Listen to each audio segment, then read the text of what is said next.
លោកធំណាបានធ្វើដំណើរទៅដឹកខ្ទឹមក្រហមឲ្យអតិថិជននៅពេលយប់រហូតដល់គាត់បានជួបប្រទះនៅរឿងរ៉ាវដ៏គួរឲ្យរន្ធត់សួស្តីបងប្អូនទាំងអស់គ្នាស្វាគមន៍មកកាន់វីដេអូដំបូងរបស់ admin ទាំងអស់គ្នា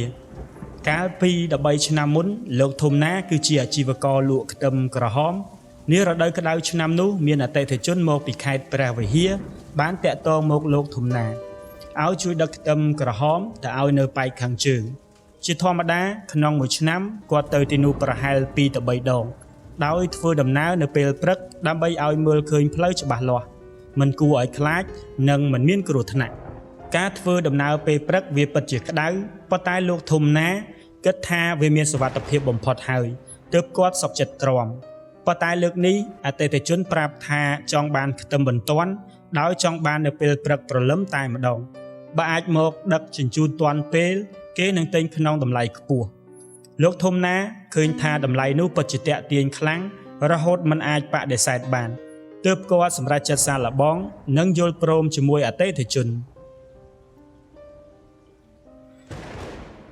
ព្រឹកថ្ងៃបន្ទាប់គាត់បានរៀបចំទំនិញឡើងឡានរហូតដល់រួចរាល់គឺនៅម៉ោង 7 យប់ទៅហើយគាត់ក៏បើកបរទៅរហូតការបើកបរពេលយប់គឺមិនក្តៅឡានមិនសូវច្រើនផ្លូវស្រឡះល្អប្រសិនបើហត់ឬងងុយដេកគាត់នឹងចូលឈប់នៅស្ថានីយ៍ប្រេងឥន្ធនៈដើម្បីលាងមុខទិញកាហ្វេឬភេសជ្ជៈបើកម្លាំងមកញ៉ាំឲ្យស្រស់ស្រាយរួចក៏បន្តដំណើរទៅមុខទៀតរហូតដល់តំបន់ជួរភ្នំដងរែកដែលស្ថិតនៅចន្លោះខេត្តកំពង់ធំនិងខេត្តព្រះវិហារថ្ងៃនោះជាធម្មតាមិនមែនថ្ងៃសៅរ៍អាទិត្យទេផ្លូវនៅពេលនោះស្ងាត់ជ្រងំគ្មានឡានបើកបរបញ្ច្រាសឬបើកតាមក្រោយទាល់តែសោះស្រាប់តែភ្លាមនោះឡានរបស់គាត់ចាប់ផ្ដើមរំជួយជន់ហ្គាមិនឡើងហាក់ដូចជាចង់រលត់ម៉ាស៊ីនលោកធំណាភ័យខ្លាចខ្លាំងណាស់ព្រោះឡានដឹកធ្ងន់ហើយតាមដងផ្លូវគ្មានភ្លើងសោះឡានផ្សេងក៏គ្មានតែឡានគាត់មួយគ្រឿងគត់តើត្រូវទៅរកជំនួយពីអ្នកណាប៉ុន្តែសំណាងល្អដែលត្រង់នោះជាផ្លូវរាបមិនមានផ្លូវឡើងភ្នំឬចុះភ្នំហើយសំណាងម្យ៉ាងទៀតគាត់ឃើញខាងឆ្វេងដៃមានចិញ្ចើមផ្លូវធំល្មមគាត់ក៏បត់ឡានចូលទៅឈប់នៅទីនោះបន្ទាប់មកគាត់ចុះពីលើឡានទៅមើលម៉ាស៊ីនប៉ុន្តែមើលទាំងមិនដឹងអីព្រោះគាត់គ្មានចំណេះដឹងខាងជាងឡានសោះជួសជុលអ្វីក៏មិនកើតគាត់ក៏គិតថាមានតែនៅទីនោះរងចាំរហូតដល់ព្រឹកទើបបកដៃហៅឡានដែលធ្វើដំណើរឆ្លងកាត់ឲ្យជួយឬរកជាងដែលនៅជិតបំផុតមកជួយមើលលោកធំណាក៏ត្រឡប់ចូលទៅក្នុងឡានវិញដើម្បីសម្រាកជាធម្មតាពេលទៅដឹកទំនិញគាត់មិនសូវដេកក្នុងឡានទេបើដេកគឺជួលផ្ទះសំណាក់ឬរីសតដេកតែម្ដងលោកធំណាព្យាយាមដេកតែដេកមិនលក់ព្រោះគាត់ជាមនុស្សមាឌធំពេលដេកបំរះខ្លួនក្នុងឡានគឺមានអារម្មណ៍ថាថប់ដង្ហើមខ្លាំងណាស់គាត់ក៏គិតថាតើគួរធ្វើបែបណាហើយក៏នឹកឃើញថាតើក្បែរនេះមានសាលាសំណាក់តាមផ្លូវដែរឬទេបើមានដេកនៅទីនោះប្រហែលជាប្រសើរជាងគាត់ក៏ចុះពីលើឡានរួចសម្លឹងមើលតាមដងផ្លូវក៏ឃើញសាលាសំណាក់មួយនៅខាងមុខឆ្ងាយបង្គួរចម្ងាយពីឡានទៅសាលានោះប្រហែល200 ម៉ែត្រគាត់ក៏យកខ្នើយនិងកាទៀលចេញពីឡានរួចដើរទៅកាន់សាលានោះដោយបើកភ្លើងហ្វាទូរស័ព្ទបំភ្លឺផ្លូវបរិយាកាសជុំវិញខ្លួនងងឹតស្លុបនិងមានភាពត្រជាក់ស្រេបធ្វើឲ្យគាត់មានអារម្មណ៍ខ្លាចប្លែកប៉ុន្តែគាត់ព្យាយាមមិនគិតច្រើនសាលានោះធ្វើពីឈើនិងប្រក់ស័ង្កសីចាស់ពេលដើរចូលទៅដល់ខាងក្នុងសាលាគាត់ឃើញតាមកម្រាលនិងកន្លែងអង្គុយពោពេញទៅដោយធូលីហាក់ដូចជាមិនសូវមានមនុស្សចូលមកសោះគាត់ក៏ទៅកាច់មេឈើដែលនៅក្បែរនោះមកបោះសម្អាតកន្លែងដែលត្រូវដេករួចក៏ក្រាលកន្ទេលសម្រាប់ដោយបន់ស្រន់ក្នុងចិត្តសុំឲ្យតែឆ្លងផុតយំនេះទៅបានហើយចាំព្រឹកឡើងសំតេប្រាប់អតិថិជនថាឡានខូចពេលកំពុងសម្រាកគាត់បានឮសំឡេងសត្វល្អិតសត្វស្លាបនិងសត្វព្រៃយំរំពងកំពុងតែរៀបនឹងលងលក់ស្រាប់តែគាត់ឮសំឡេងដូចជាមានអ្វីម្យ៉ាងនៅខាងក្រោយសាលាជាសំឡេងដើរនិងសំឡេងរង្គើដើមឈើគាត់គិតថាប្រហែលជាសត្វព្រៃមកកាយរកចំណីឬក៏មានសត្វច្រើនក្បាលដើរនៅទីនោះភ្លាមនោះស្រាប់តែគាត់ឮសំឡេងដូចជាមនុស្សប្រុសយំហឺលោកធំណាបើកភ្នែកឡើងភ្លាមគាត់ដឹងផ្លែតថាវាមិនធម្មតាទេបរោះដែលកំពុងយំនោះនិយាយថាធ្វើអញធ្វើអីអញឈឺកុំសម្លាប់អញអីលោកធំណាគិតក្នុងចិត្តថាតើត្រូវធ្វើបែបណា តើគួរដេកស្ងៀមមិនខ្វល់ឬក៏គួរងាកទៅមើលនាទីនោះទាំងភាពក្លាហាននិងភាពភ័យខ្លាចបានលាយឡំគ្នាប៉ុន្តែដោយសារចរិតមនុស្សចង់ដឹងចង់ឃើញគាត់ក៏សម្រេចចិត្តងាកទៅមើលតាមប្រភពសម្លេងគាត់ក៏បានឃើញរូបរាងបុរសម្នាក់អង្គុយផ្អែកខ្នងនៅដើមឈើខ្លួនប្រាណពោពេញទៅដោយពណ៌ក្រហមឈាមផ្ទៃមុខមានស្នាមខ្មៅប្រឡាក់ពេញបុរសនោះយកដៃខ្ទប់ទ្រូងរួចយំផងនិងនិយាយដដែលថាឈឺណាស់កុំធ្វើបាបខ្ញុំអីសម្រាប់អញធ្វើអីអ្វីដែលចម្លែកគឺលោកធំណាមិនដឹងថាគាត់មើលឃើញច្បាស់បែបនេះដោយរបៀបណាទេព្រោះជំវិញខ្លួនគឺងងឹតស្លុបប៉ុន្តែត្រង់ចំណុចបុរសនោះនឹងដើមឈើនៅពីក្រោយបែរជាមានពលឺភ្លឺច្បាស់ដូចជាមានពលឺព្រះច័ន្ទជះចុះមកត្រង់ចំណុចនោះតែមួយគត់នាទីនោះលោកធំណាភ័យរហូតបើកភ្នែកធំគាត់គិតថាខ្លួនឯងប្រហែលជាចង់គាំងបេះដូងហើយព្រោះភ័យខ្លាំងរហូតកម្រើខ្លួនមករួចដូចជាត្រូវមុនអាគមសង្កត់បន្ទាប់មកបរោះនោះក៏ឈប់យំរួចសន្សំងាកមកសម្លឹងមើលលោកធំណាហើយភ្នែករបស់គេក៏ចាប់ផ្ដើមលៀនចេញមកក្រៅគេញញឹមរួចនិយាយថាឯងឃើញហើយមែនទេហេតុអីមិនប្រញាប់ជួយអញគ្រាន់តែឮប៉ុណ្ណឹងលោកធំណាភ្ញាក់ព្រឹតរួចប្រមូលកន្ទេលនិងខ្នើយរត់យកប្រះអាយុរត់មិនគិតជីវិតសំដៅទៅរកឡានរបស់ខ្លួនពេលនោះគាត់ឃើញឡាននៅឆ្ងាយហើយក៏ឃើញពលឺភ្លើងម៉ូតូមួយគ្រឿងបើកបញ្ច្រាស់មកលោកធំណាក៏បក់ដៃហៅសុំជំនួយម្ចាស់ម៉ូតូក៏ឈប់រួចសួរថាអូបងរត់មកពីណារត់គេចពីអីហ្នឹងលោកធំណាប្រាប់ថាខ្ញុំត្រូវខ្មោចលោកហើយបងខ្មោចនៅសាលានោះលងសាហាវណាស់ជួយខ្ញុំផងបរោះនោះក៏និយាយថាអូអញ្ចឹងមែនទេបើអញ្ចឹងបងឡើងមកខ្ញុំជូនរត់គេចលោកធំណាលុតឡើងជិះពីក្រោយម៉ូតូរួចម្ចាស់ម៉ូតូក៏បើកត្រឡប់ទៅតាមដងផ្លូវដែលគេទើបមកដល់មិនមែនតាមផ្លូវសាលានោះទេលោកធំណាសប្បាយចិត្តណាស់ដែលបានជួបមនុស្សបរោះនោះបើកម៉ូតូ Dream Song ដែលនិយមប្រើទូទៅហើយបើកបរលឿនលឿនគួរសមប្រហែល60គីឡូម៉ែត្រក្នុង1ម៉ោងលោកធំណាក៏និយាយទៅកាន់គេថាអរគុណបងខ្លាំងណាស់ដែលបានជួយចុះបងមកពីណាដែរហេតុអ្វីបានជាបើកម៉ូតូយប់ជ្រៅម្លេះគេឆ្លើយថាអូខ្ញុំឈ្មោះណូកំពុងតែបើកម៉ូតូទៅផ្ទះមិត្តភ័ក្តិនៅស្រុកខាងមុខហើយក៏មកជួបបងបកដៃហៅនេះឯងចុះបងជាអ្នកស្រុកណាហើយកំពុងទៅណាលោកធំណាប្រាប់ថាខ្ញុំជាអ្នកខេត្តស្វាយរៀងកំពុងដឹកខ្ទឹមក្រហមទៅឲ្យអតិថិជននៅខេត្តព្រះវិហារតែឡានមកខូចនៅក្បែរកន្លែងបងទទួលខ្ញុំមិញហ្នឹងហើយខ្ញុំក៏ដើរទៅដេកនៅសាលានោះរហូតត្រូវខ្មោចលងនឹងឯងបងណូក៏និយាយថាអូអញ្ចឹងមែនទេសយមែនតែនឡានខូចហើយនៅត្រូវខ្មោចលងទៀតព្រឹកស្អែកបងត្រូវទៅធ្វើបន់ហើយណាគេនិយាយបណ្ដាលសើចបណ្ដាល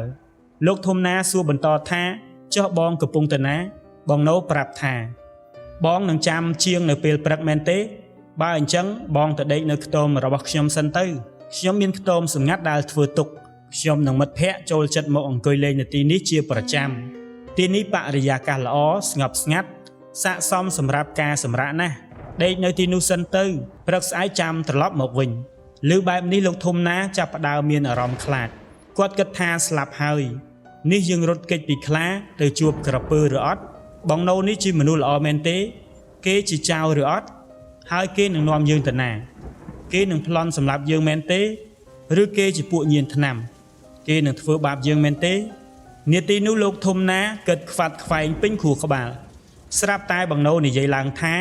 បងមិនខ្លាចខ្ញុំទេខ្ញុំមិនប្លន់ឬធ្វើបាបបងដាច់ខាតទុកចិត្តបានលោកធំណាឮហើយគាំងតែម្ដងហាក់ដូចជាបងណូដឹងពីអ្វីដែលគាត់កំពុងគិតអញ្ចឹងតើគេដឹងបានយ៉ាងម៉េចគាត់គិតថាប្រហែលជាបងណូឆ្លើយមកចៃដន្យទេដឹងគាត់ក៏សម្រេចចិត្តថាដល់ត្រឹមនេះហើយមានតែតាមនឹងចោះបើគេធ្វើអីមែនមានតែប្រយុទ្ធគ្នាយកស្លាប់រួមម្ខាងម្នាក់ហើយលោកធំណាក៏សួរថាចោះខ្ទមបងនៅឆ្ងាយទេគេប្រាប់ថាមិនឆ្ងាយទេរួចក៏បត់ឆ្វេងចូលទៅតាមដងផ្លូវដែលជាផ្លូវចូលព្រៃលោកធំណាភ័យដល់ប្រអប់ជើងព្រោះផ្លូវមានតែរណ្ដៅជាផ្លូវដែលឡានតូចចូលមិនចោះដាច់ខាតត្រូវតែជាឡាន pick up ឬម៉ូតូទើបចូលបានវាជាផ្លូវកាត់ចូលព្រៃឃើញបែបនេះលោកធំណាកាន់តែគិតខ្លាំងជាងមុនគាត់ត្រៀមខ្លួនថាត្រូវតស៊ូរបៀបណាត្រូវរត់របៀបណាភ្នែកសម្លឹងមើលឆ្វេងស្ដាំព្យាយាមចំណាំផ្លូវ ក្រែងលោមានរឿងមិនស្រួលនឹងបានរត់ចេញមកវិញត្រូវផ្លូវពេលនោះបងណូមិនបាននិយាយអ្វីទាំងអស់ធ្វើឲ្យបរិយាកាសកាន់តែតានតឹងគេអង្គុយខ្លួនត្រង់បើកម៉ូតូទៅមុខជានិច្ចលោកធំណាមិនដឹងជជែកពីអី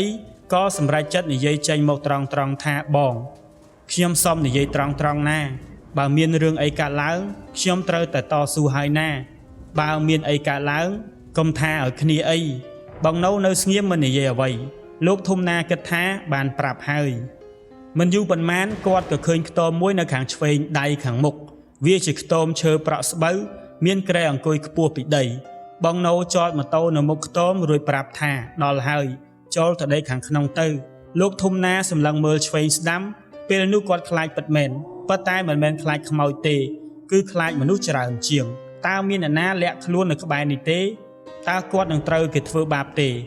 នាទីនោះគាត់ចង់តែរត់គេចចេញពីទីនោះទេប៉ុន្តែព្យាយាមគ្រប់គ្រងស្មារតីមើលស្ថានភាពសិនគាត់មិនហ៊ានដើរចូលខ្ទមមុនទេ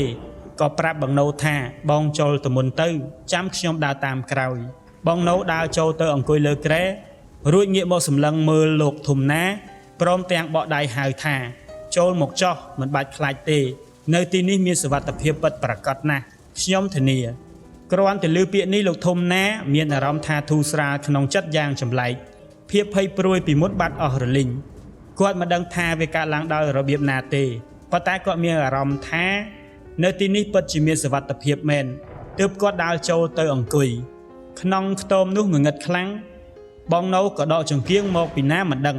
រួចក៏អុចបំភ្លឺពលឺក្នុងខ្ទមមិនសូវភ្លឺខ្លាំងទេព្រោះវាជាពលឺចង្គៀងប្រេងបរិយាកាសជុំវិញមានតែសម្លេងសត្វល្អិតសត្វព្រៃសម្លឹងទៅខាងក្រោយឃើញតែស្រមោលដើមឈើបងណូនិយាយថាបងនៅទីនេះមិនបាច់ខ្លាចទេបើបងមិនខ្លាចគឺមិនមានអ្វីកើតឡើងចំពោះបងដាច់ខាតលោកធំណារៀងឆ្ងល់នឹងពាក្យសម្ដីរបស់គេបន្តិចបងណូនិយាយបន្តថាបងសំណាងហើយដែលមកជួបខ្ញុំបើដេកនៅទីនោះមិនដឹងថាមានគ្រោះថ្នាក់អ្វីខ្លះទេនៅសាលានោះគ្មានអ្នកណាហ៊ានចូលទៅដេកទេគេថាខ្មោចលងសាហាវណាស់លោកធំណាឆ្លើយថាពិតមែនហើយបងខ្មោចគួរឲ្យខ្លាចខ្លាំងណាស់ចុះបងមិនត្រឡប់ទៅផ្ទះទេអីបងថាទៅរកមិត្តភក្តិមែនទេតែខ្ញុំសុំបងមួយយប់បានទេថ្ងៃនេះនៅជាមួយខ្ញុំផងបើឲ្យខ្ញុំនៅម្នាក់ឯងខ្ញុំមិនហ៊ាននៅទេឬក៏នាំខ្ញុំទៅរកមិត្តភក្តិបងក៏បានបងណូឆ្លើយថាតែផ្លូវទៅផ្ទះមិត្តភក្តិខ្ញុំត្រូវឆ្លងកាត់សាលានោះណាបងមិនខ្លាចត្រូវខ្មោចលងទៀតទេអីលោកធំណាថាអូពិតមែនហើយបងតែបើបងមិននៅទីនេះជាមួយខ្ញុំក៏ត្រូវតែទៅជាមួយបងដែរខ្ញុំមិនហ៊ាននៅម្នាក់ឯងពិតមែនបងណូថាអូខេខ្ញុំយល់ហើយបើអញ្ចឹងយប់នេះខ្ញុំនឹងនៅទីនេះជាមួយបងលោកធំណាក៏ជជែកលេងជាមួយគេរហូតដល់ងងុយខ្លាំងក៏សុំសម្រាករួចក៏លងលក់ទៅយ៉ាងងាយគាត់ដេកលក់យូរប៉ុណ្ណាក៏មិនដឹងទេស្រាប់តែឮសំឡេងបងណូដាស់លោកធំណាបើកភ្នែកឡើងរួចសួរថាមានរឿងអីបងពេលនោះនៅងងឹតនៅឡើយគាត់ឃើញពលឺភ្លើងម៉ូតូជះមកកាន់ខ្ទមបងណូចង្អុលទៅកាន់ខាងស្ដាំរួចនិយាយតិចថាបងទៅពួនក្នុងព្រៃនោះទៅលឿនឡើងប្រញាប់ទៅក្រែងមិនតាន់រួចបងណូក៏រុញលោកធំណាភ័យខ្លាំងណាស់មិនដឹងថាអ្នកណាមកហើយហេតុអ្វីបានជាបងណូមើលទៅភ័យខ្លាំងម្ល៉េះគាត់មិនបានទាំងពាក់ស្បែកជើងផងក៏រត់ទៅពួនក្នុងព្រៃតាមបងណូប្រាប់គាត់អង្គុយពួនក្នុងព្រៃសម្លឹងមកកាន់ខ្ទមម៉ូតូគ្រឿងនោះក៏មកឈប់នៅមុខខ្ទមបរោះម្នាក់ចុះពីលើម៉ូតូរួចរលត់ម៉ាស៊ីនអ្នកបើកម៉ូតូនោះនិយាយទៅកាន់បងណូថារបស់ដែលអញឲ្យឯងទៅយកនៅឯណាយកលុយមកហើយអង្គុយធ្វើអីហ្នឹងបងណូឆ្លើយថាអញគ្មានទេអញយកទៅឲ្យប្អូនអញប្រើអស់ហើយរបស់ដែលឡែងយកមកឲ្យអញចុងក្រោយហ្នឹងអញក៏ធ្វើបាត់អស់ដែរអញសុំធ្វើការសងវិញបានទេអញគ្មានលុយឲ្យឯងពិតមែនបរោះនឹងនិយាយថាឯងនិយាយបែបនេះបានន័យយ៉ាងម៉េចឯងមិនដឹងទេថាអ្វីដែលពួកយើងធ្វើវាគ្រោះថ្នាក់ខ្លាំងណាស់និយាយបែបនេះមានន័យថាចង់ងាប់មែនទេហើយជាមិត្តភក្តិអញមិនចង់ធ្វើបាបឯងទេយកលុយមកឲ្យអញចប់រឿងទៅឬក៏យករបស់មកវិញមកបងណូថាអញយកទៅចោលអស់ហើយអញមិនចង់ពាក់ព័ន្ធនឹងរឿងអស់នេះទៀតទេមិត្តភក្តិហើយក៏ឈប់ធ្វើទៅជឿអញពួកយើងទៅរកស៊ីតាមផ្លូវត្រង់វិញទៅចេញពីវត្តចង្រៃនេះទៅបរោះនោះថាអាណូឯងធ្វើបែបនេះបានយ៉ាងម៉េចឯងមិនសងរបស់មិនសងលុយ បែបនេះមេយកអញងាប់មិនខានយកមកគេព្យាយាមដណ្ដើមកបោបរបស់បងណូកបោស្ពាយជាប់ទ្រូងប៉ុន្តែបងណូមិនព្រមឲ្យគេក៏ប្រតាយប្រតប់គ្នាបងណូស្រែកថាអញមិនជឿហើយក៏មកពាក់ព័ន្ធបរោះនោះថាហើយចង់ងាប់ណាស់មែនទេអាណូបើឯងធ្វើបែបនេះពួកយើងនឹងងាប់ទាំងពីរនាក់មិនខានបងណូស្រែកខ្លាំងថាអញគ្មានទេអញយកទៅបង់ថ្លៃសាលាឲ្យប្អូនអញអស់ហើយអញគ្មានឲ្យឯងពិតមែនហើយអញនឹងឈប់ធ្វើរឿងបែបនេះទៀតដែរហើយទៅប្រាប់មេផងរួចបងណូក៏រុញបរោះនោះចេញបរោះនោះដកកបិតមកចង្អុលមុខបងណូរួចនិយាយថាអាណូលុយច្រើនណាស់ហើយថាបងថ្លៃសាលាឲ្យប្អូនអស់មែនទេហើយដឹងទេថាបើអញមិនយកលុយនោះឲ្យទៅមេអញងាប់ជាក់ជាមិនខានបើអញ្ចឹងមែននឹងទៅយកពីប្អូនឯងវិញនិយាយរួចគេក៏ឡើងម៉ូតូបងណូក៏ស្ទុះទៅលោតសង្គ្រប់លើគេរួចអ្នកទាំងពីរក៏តស៊ូជេរប្រតិចគ្នានៅមុខខ្ទមបន្ទាប់មកស្រាប់តែឮសំឡេងមនុស្សស្រែកអូយអូយហើយធ្វើបែបនេះធ្វើអីហេតុអីត្រូវធ្វើដល់ថ្នាក់ហ្នឹងនាទីនោះលោកធំណាញ័រខ្លួនទៅត្រឹករូបភាពដែលគាត់ឃើញពិតជាគួរឲ្យខ្លាចខ្លាំងណាស់បេះដូងលោតញាប់ស្លុតក្នុងចិត្តយ៉ាងខ្លាំងគាត់ដឹងថាខ្លួនឯងមិនអាចធ្វើបានទេបើចេញទៅច្បាស់ជាត្រូវក្រោកកំភ្លើងឬត្រូវគេសម្លាប់មិនខានបន្ទាប់មកគាត់ក៏ឃើញបរោះនោះងើបឡើងនៅលើទ្រូងរបស់គេមានទឹកពណ៌ក្រហមប្រឡាក់ពេញឈាមគេយកដៃខ្ទប់ទ្រូងរួចក៏បើកម៉ូតូចេញទៅក្រៅលោកធំណាប្រញាប់រត់ទៅខ្ទមវិញរួចក៏ត្រូវតក់ស្លុតជាខ្លាំងព្រោះឃើញសពបងណូដេកក្នុងថ្លប់ឈាមលើដីលោកធំណាញ័រខ្លួនអស់ហើយគាត់មិនដឹងថាត្រូវធ្វើបែបណាព្រោះជាលើដំបូងដែលឃើញមនុស្សស្លាប់នៅនឹងមុខគាត់ព្យាយាមតាំងស្មារតីដកទូរស័ព្ទមកទេប្រាប់ប៉ូលីសតែទូរស័ព្ទអត់ថ្មគាត់គិតថាត្រូវតែចេញពីទីនោះឲ្យបានក៏សម្រេចចិត្តរត់សម្ដៅទៅរកផ្លូវថ្នល់គាត់រត់បានបន្តិចក៏ជំពប់ដួលព្រោះផ្លូវមានរណ្ដៅច្រើននិងមានឫសឈើដោះកាត់ផ្លូវហើយពេលរត់ងងឹតមើលមិនឃើញដីប៉ុន្តែគាត់នៅចាំផ្លូវបានខ្លះគាត់រត់ផងដួលផងក្រោកឡើងរត់បន្តទៀតរហូតដល់ឈឺកែងជើងក្បាលជង្គង់ព្រោះរលាត់ស្បែកអស់ហើយគាត់ត្រូវតែរកជំនួយឲ្យបានរត់បានមួយសន្ទុះគាត់ក៏ឃើញពន្លឺភ្លើងឡានបើកកាត់ខាងមុខឆ្ងាយក៏ដឹងថាដល់ផ្លូវថ្នល់ហើយគាត់កាន់តែបង្កើនល្បឿនរត់រហូតដល់ផ្លូវថ្នល់ហាក់ដូចជាមានទេវតាមកជួយព្រោះមានពន្លឺភ្លើងឡានកំពុងបើកមកគាត់ឈរបក់ដៃហៅប៉ុន្តែឡាននោះបើកភ្លើងហ្វាដាក់រួចក៏បើកគេចេញទៅបាត់លោកធំណាស្រែកដេញតាមក្រោយជួយខ្ញុំផងប៉ុន្តែឡានមិនឈប់ទេគាត់សម្លឹងមើលកតុយឡានពណ៌ក្រហមដែលកាន់តែឆ្ងាយទៅគាត់ខ្លាចខ្លាំងណាស់ខ្លាចបរោះដែលចាក់សម្លាប់បងណូត្រឡប់មកវិញភ្លាមនោះគាត់បានឃើញភ្លើងកតុយឡាននោះបញ្ចេញពន្លឺក្រហមខ្លាំងបញ្ជាក់ថាគេជន់ហ្វ្រាំងរួចឡានក៏ឈប់ទោះបីជាឆ្ងាយបន្តិចប៉ុន្តែលោកធំណារត់ទៅរកព្រោះនេះជាសេចក្តីសង្ឃឹមតែមួយគត់ពេលលោកធំណារត់ទៅជិតដល់ឡានម្ចាស់ឡានក៏ចុះមករួចស្រែកថាឈប់នៅត្រឹមហ្នឹងគេបញ្ចាំងពិលមកចំលោកធំណាហើយក្នុងដៃមានអាវុធកំភ្លើងគេបង្គាប់ឲ្យលោកធំណាលើកដៃឡើងរួចងាកខ្លួនសន្សឹមលោកធំណាធ្វើតាមគ្រប់យ៉ាងបរោះនោះដើរមកឆែកឆេរខ្លួនរួចសួរថាឯងជាអ្នកណាមកពីណាហើយហេតុអ្វីនៅក្បែរនេះលោកធំណាប្រាប់ថាគាត់មកដឹកខ្ទឹមក្រហមតែឡានខូចហើយមានបរោះម្នាក់នាំគាត់ទៅខ្ទមរួចក៏ឃើញហេតុការណ៍គេសម្លាប់គ្នាគាត់ភ័យពេកក៏រត់ចេញមកបរោះនោះនិយាយថាខ្ញុំជាប៉ូលីសណាឯងក៏មកកុហកប្រយ័ត្នខ្ញុំបាញ់លោកធំណាភ័យខ្លាំងណាស់ក៏និយាយថាបងចិត្តត្រជាក់សិនខ្ញុំនិយាយរឿងពិតបើមិនជឿខ្ញុំនាំបងទៅមើលឡានខ្ញុំចតនៅក្បែរនេះឯងប៉ូលីសនោះសួរថាមែនឡានដែលចតនៅខាងមុខឡានខ្ញុំទេលោកធំណាងឿងឆ្ងល់ថាហេតុអីបានជាគាត់មកចតនៅទីនេះគាត់សម្លឹងទៅខាងមុខឡានប៉ូលីសឃើញឡានរបស់គាត់ចតនៅចិញ្ចើមផ្លូវពិតមែនក្នុងក្បាលគាត់មានសំណួរជាច្រើនព្រោះកាលបើបងណូនាំគាត់ទៅខ្ទមគាត់មានអារម្មណ៍ថាបើកម៉ូតូទៅឆ្ងាយណាស់ប៉ុន្តែពេលគាត់រត់ចេញមកដល់ថ្នល់ហើយរត់មកដល់កន្លែងប៉ូលីសបែរជាមិនឆ្ងាយទាល់តែសោះលោកធំណាឆ្លើយថាបាទបងនឹងឲ្យឡានខ្ញុំប៉ូលីសឲ្យគាត់ទៅបើកឡានឲ្យមើលនិងបង្ហាញអត្តសញ្ញាណប័ណ្ណដើម្បីបញ្ជាក់ភាពស្មោះត្រង់ប៉ូលីសក៏បានដឹងថាលោកធំណាមិនមែនជាចោរទេប៉ូលីសនិយាយថាសុំទោសផងដែលខ្ញុំត្រូវសាកសួរច្រើនហើយថែមទាំងយកកាំភ្លើងភ្ជុងទៀតសុំទោសពិតមែនដែលធ្វើឲ្យភ័យប៉ុន្តែអ្វីដែលគេធ្វើគឺដើម្បីសុវត្ថិភាពខ្លួនឯងលោកធំណាថាមិនអីទេបងប៉ូលីសប្រាប់ថាបើអញ្ចឹងឯងទៅជាមួយខ្ញុំសិនទៅខ្ញុំជូនទៅស្រុកខាងមុខចាំព្រឹកខ្ញុំជូនទៅរកជាងមកមើលឡាន លោកធំណាលើកដៃសំពះអរគុណយ៉ាងខ្លាំងតាមផ្លូវធ្វើដំណើរលោកធំណាមិនបាននិយាយរឿងខ្មោចនៅសាលានោះឲ្យប៉ូលីសស្ដាប់ទេហើយពេលបើកកាត់សាលានោះគាត់មិនហ៊ានសម្លឹងមើលឡើយលោកធំណាបានសម្រាកនៅប៉ុស្តិ៍ប៉ូលីសរហូតដល់ព្រឹកឡើងប៉ូលីសក៏នាំគាត់ទៅរកជាងមកគ្នា3នាក់ពេលកំពុងឆែកឡានប៉ូលីសនិយាយឡើងថារឿងដែលឯងជួបកាលពីយប់មិញមិនមែនជាមនុស្សទេឯងប្រហែលជាជួបខ្មោចលងហើយតើឯងអាចនាំខ្ញុំទៅមើលកន្លែងកើតហេតុបានទេប៉ូលីសបាននិយាយដោយភាពជឿជាក់ធ្វើឲ្យលោកធំណាងឿងឆ្ងល់យ៉ាងខ្លាំងលោកធំណាក៏នាំប៉ូលីសទៅមើលអ្នកទាំងពីរដើរចូលទៅតាមផ្លូវដែលលោកធំណារត់ចេញមកកាលពីយប់មិញដើរបានតែបន្តិចក៏ដល់ធ្វើឲ្យលោកធំណាឆ្ងល់យ៉ាងខ្លាំងថាកាលពីយប់មិញជិះម៉ូតូទៅមានអារម្មណ៍ថាយូរម្លេះតែដល់ពេលដើរមកវិញបែរជាចិត្តបែបនេះទៅដល់ទីនោះគាត់ឃើញខ្ទមចាស់ទ្រុឌទ្រោមមួយដែលដំបូលបាត់អស់រលីងសល់តែគ្រែឈើចាស់និងសសរ3ដើម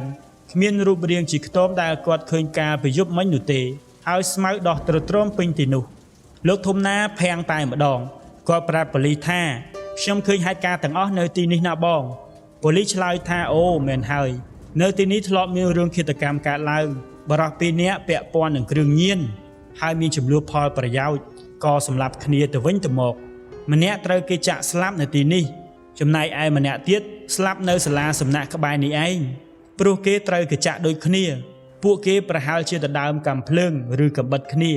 រួចក៏ចាក់គ្នាទៅវិញទៅមកអ្នកដែលស្លាប់ទៅនៅសាលាប្រហែលជាទ្រាំនឹងរបួសមិនរួចក៏ឈប់ម៉ូតូស្លាប់នៅទីនោះឮបែបនេះលោកធំណាព្រឺសម្បល់ខ្ញាក់តែម្ដងគាត់និងប៉ូលីសប្រញាប់ដើរចេញពីទីនោះភ្លាមពេលមកដល់ឡានស្រាប់តែជាងបញ្ឆេះឡានឆេះបាត់ជាងប្រាប់ថាឡានមិនអីច្រើនទេគ្រាន់តែសេរីគ្រឿងក្នុងម៉ាស៊ីនបន្តិចក៏បាត់ហើយលោកធំណាកាន់តែងឿងឆ្ងល់ថាតើវាអាចទៅរួចយ៉ាងម៉េចគាត់ក៏ប្រគល់ប្រាក់កម្រៃឲ្យជាង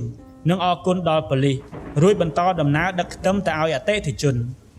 ចាប់តាំងពីពេលនោះមកលោកធំណាមិនដែលដឹកទំនិញឲ្យអតិថិជននៅពេលយប់ទៀតឡើយគឺទៅតែពេលព្រឹកប៉ុណ្ណោះទោះបីជាអតិថិជនឲ្យតម្លៃខ្ពស់យ៉ាងណាក៏ដោយត្រង់ចំណុចដែលគាត់ជួបនោះគាត់នៅតែបើកកាត់ជាប្រចាំពេលទៅប៉ែកខាងជើងប៉ុន្តែបើកកាត់តែពេលព្រឹកដែលមានឡានធ្វើដំណើរច្រើនមិនគួរឲ្យខ្លាចអ្វីឡើយគាត់គិតក្នុងចិត្តថាយប់នោះប្រហែលជាព្រេងវាសនាទើបធ្វើឲ្យគាត់ជួបហេតុការណ៍បែបនេះលោកធំណាក៏តែងតែធ្វើបន់ឧទ្ទិសកុសលឲ្យពួកគេជានិច្ចរឿងរ៉ាវទាំងអស់មានតែប៉ុណ្្នឹងឯងតើអ្នកទាំងអស់គ្នាគិតថារឿងខ្មោចមួយនេះពិតជាល្អស្ដាប់ដែរឬទេហើយអ្នកទាំងអស់គ្នាពិតជាចង់ឲ្យ admin ធ្វើរឿងរ៉ាវខ្មោចស្រដៀងគ្នានេះច្រើនទៀតដែរឬទេសូមខមមិននៅខាងក្រោមវីដេអូដើម្បីឲ្យ admin បានដឹងពីចម្លើយរបស់បងប្អូនទាំងអស់គ្នាជួបគ្នានៅវីដេអូបន្ទាប់ទៀត